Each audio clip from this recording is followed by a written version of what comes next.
Diddy may have been acquitted of some pretty big charges at his criminal trial, but he still was convicted of two. So what's next for him in terms of sentencing, his finances, facing a wave of lawsuits, including a brand new one from a former exotic dancer who claims Diddy drugged and assaulted him, caused him to lose teeth and have to get gastric surgery? Diddy broke down in court today. And not the kind of breakdown where a man wipes a single tear and pretends to be strong. This was real. Unfiltered. Well, after the monumental verdict in the Sean Diddy Combs criminal trial, the question now is, what is next for him, right? You got sentencing, civil suits, a lot to get into. So while Combs was acquitted of racketeering conspiracy and the sex trafficking charges that he was facing, he was convicted of transportation to engage in prostitution. Currently, sentencing is set for October 3rd. However, there is a hearing set for July 8th where the defense will be arguing for the sentencing date to be expedited, to happen sooner. Obviously, they want that, considering Combs was also denied bail yet again, despite arguments from his legal counsel after the verdict that he should be released on bond. It didn't happen.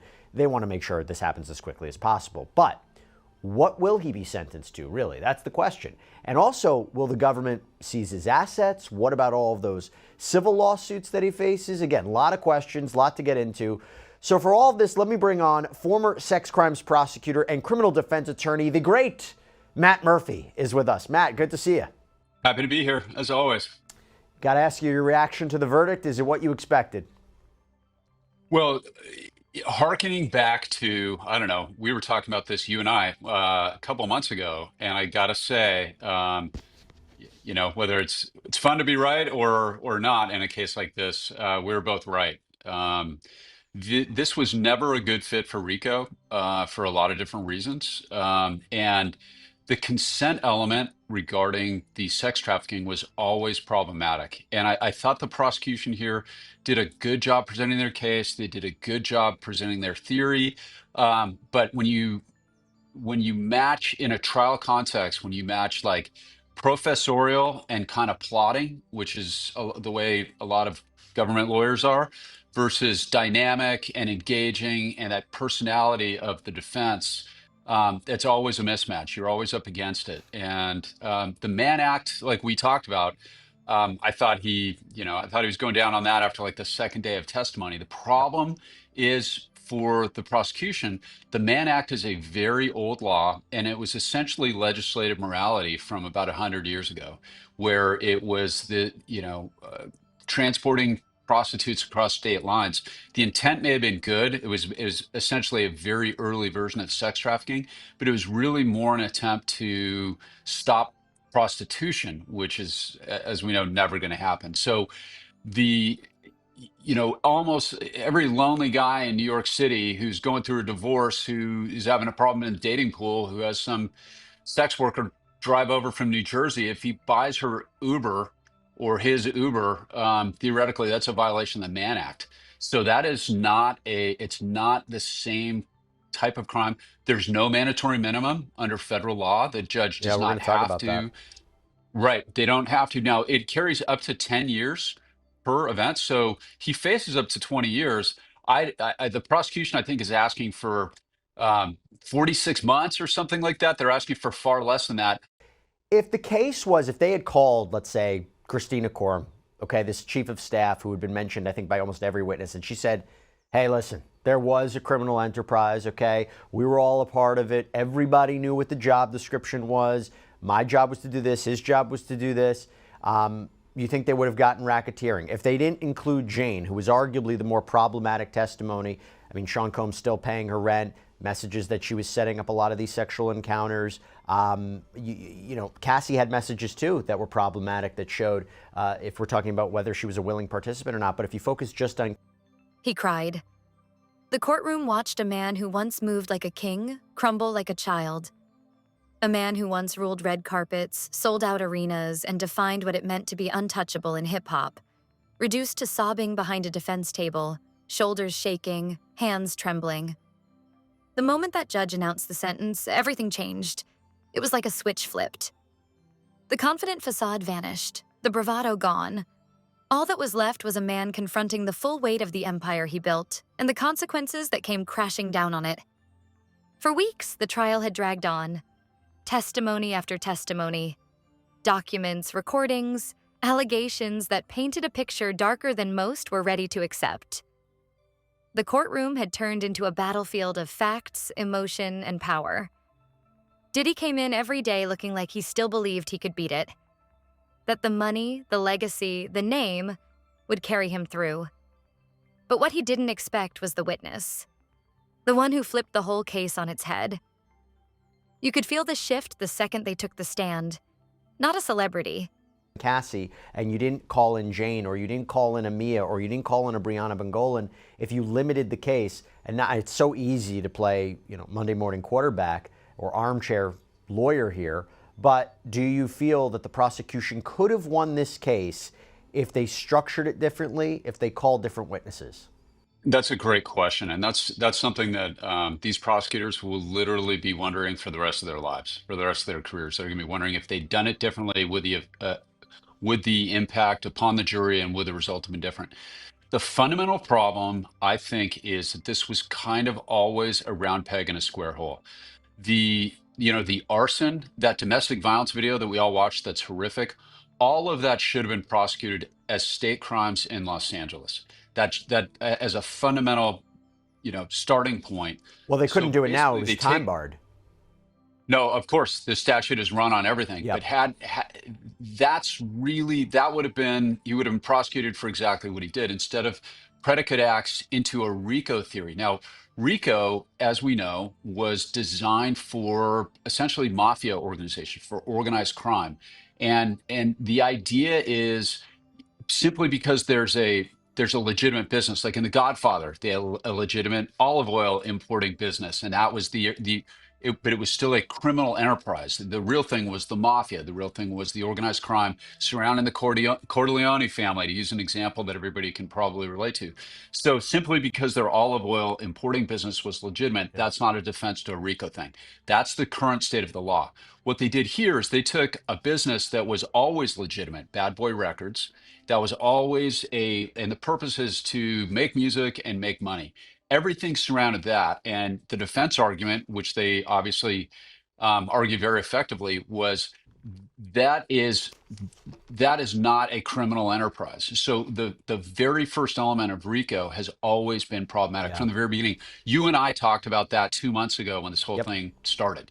And and the jury, this was a sober jury that the questions were serious and direct. And, they sent that note out regarding juror 25 right at the very beginning saying, hey, this guy's not deliberating.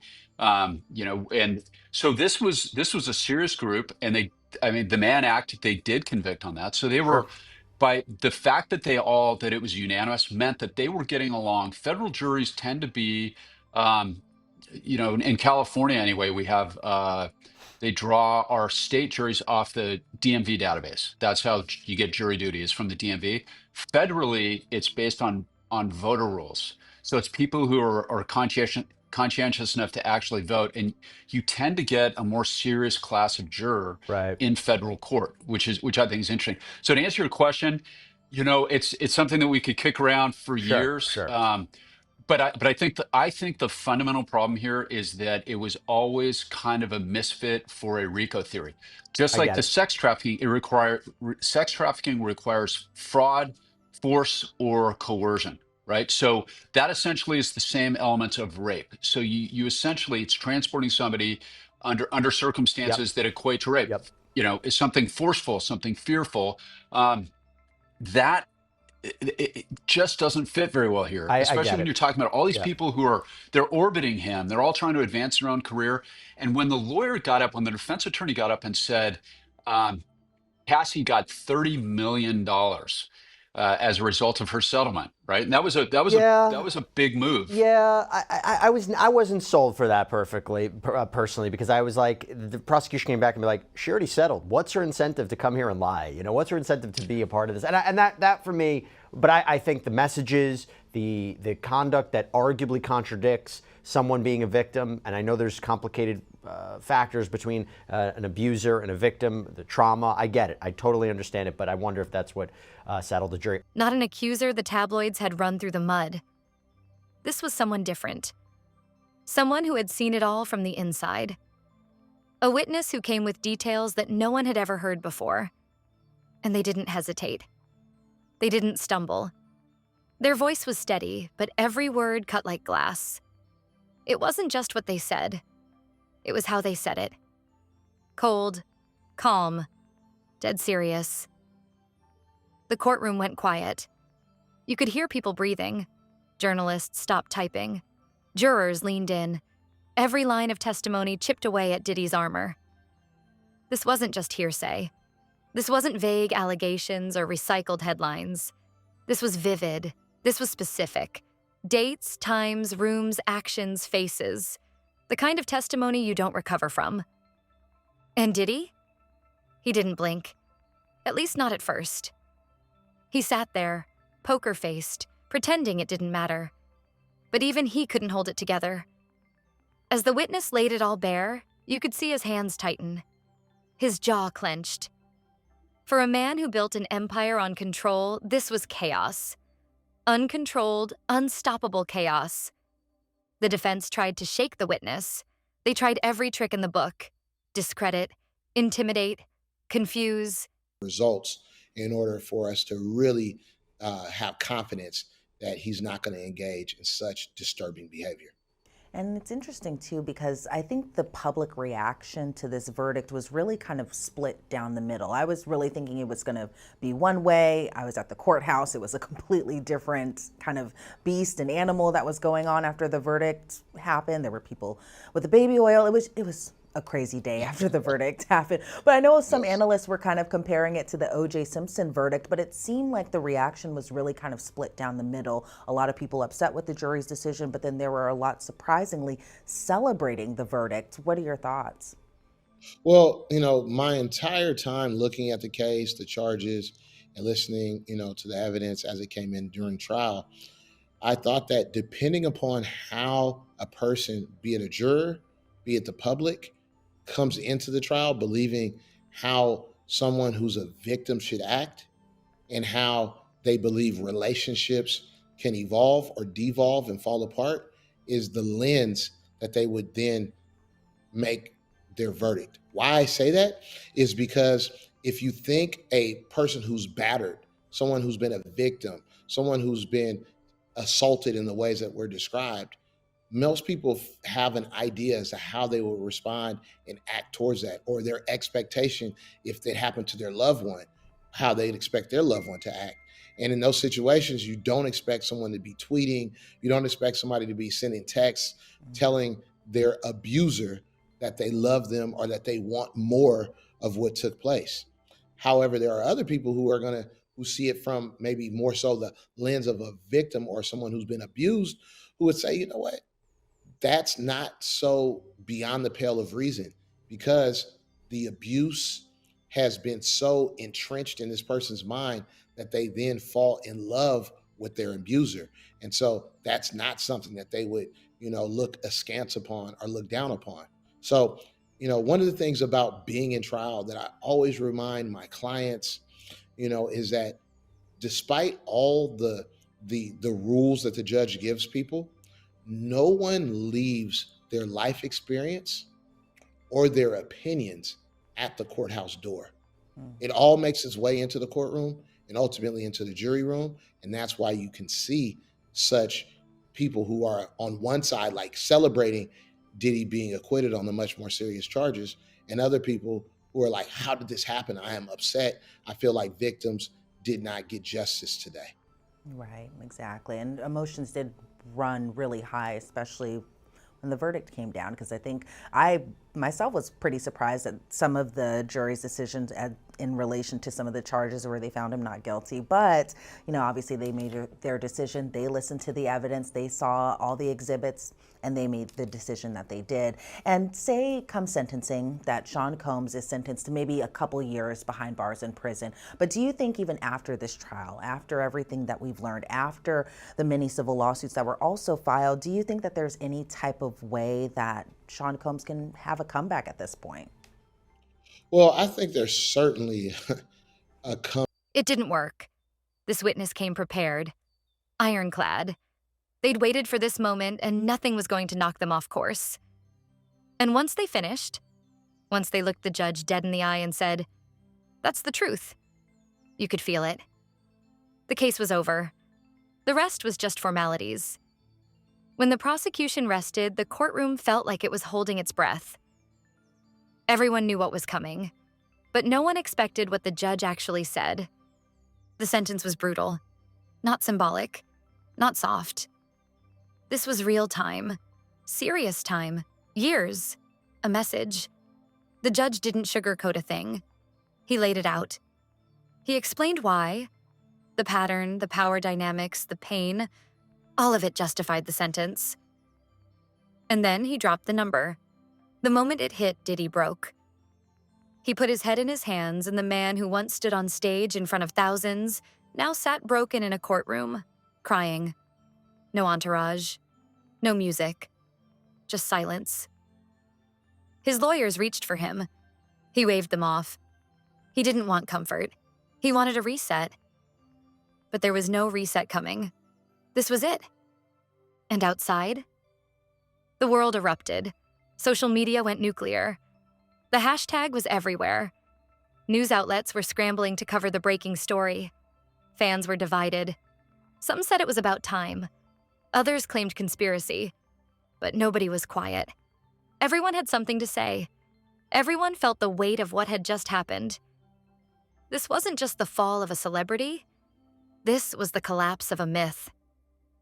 For years, Diddy walked through scandal like it was rain. Untouched, unbothered. Rumors came and went. Lawsuits settled. Stories disappeared. But now the past caught up. And it didn't knock. It kicked the door down. Music industry insiders are panicking. You think people weren't involved? Weren't aware? Weren't complicit? Think again. People are scrubbing affiliations, pulling tracks, canceling deals. The ripple effect is massive, and the deeper people dig, the more dirt gets unearthed. This trial opened Pandora's box, and it's not closing anytime soon. There's talk that more witnesses might come forward. People who saw what happened in the shadows, who heard things, who experienced things. And now, after seeing someone speak and win, they're finding their voice. The silence is cracking, and it's terrifying the industry. And let's talk legacy. What does Diddy have left? His name? Tarnished. His empire? In question. His music? Being reevaluated. People are revisiting lyrics, videos, interviews, seeing it all through a new lens. What once looked like confidence now reeks of arrogance. What once felt like swagger now stinks of manipulation. And the money? That only goes so far when you're behind bars. He might still be rich, but what does that matter when the world is watching you fall? When your peers won't take your calls? When your family sees you in an orange jumpsuit? There's even talk about documentaries, networks fighting for rights, studios pitching projects. This story isn't over. It's just beginning a new chapter. And it's not one he controls. Meanwhile, the judge made one thing crystal clear. This sentence wasn't just about Diddy. It was about sending a message that no one, no matter how famous, is above accountability. That the court isn't a stage. That justice, even delayed, still lands. And honestly, that message hit. The streets are buzzing. People who never thought they'd see justice now believe it might be possible. Survivors of abuse, exploitation, and silence. They're watching this case and realizing that maybe, just maybe, the tide is turning. And the irony? Diddy always said he couldn't be stopped. It was his mantra. His brand. Can't stop, won't stop. But the system stopped him. The truth stopped him. And that witness? They stopped him dead in his tracks. So what happens now? The appeals will come, the lawyers will fight. But the damage is done. The public saw the tears. The sentence was handed down. And the history books just got a brand new chapter titled The Day Diddy Fell. And the fallout? It's coming hard. Brands dropping partnerships, stations pulling music, collaborators scrambling to rewrite history. Some are pretending they never knew him. Others are getting called out for staying silent when they should have spoken up. This isn't a scandal. It's a reckoning, and it's long overdue. So here we are. A man who built an empire now sits in a cell. A man who used to throw million-dollar parties now eats on a metal tray. A man who used to command the room now waits for guards to tell him when to stand, when to move, when to sleep. And maybe that's justice. Maybe that's what it takes to remind the world that fame doesn't equal immunity, that power doesn't erase the truth, that no matter how high you fly, the fall still hurts. Because in the end, all the lights fade, the music stops, and what's left is who you really are. Not the persona, not the headlines, just the choices you made and the people you hurt. And for Diddy, that moment came in a cold courtroom under fluorescent lights with one witness, one sentence, and a flood of tears. The fall of a giant, the rise of truth, and the beginning of the end.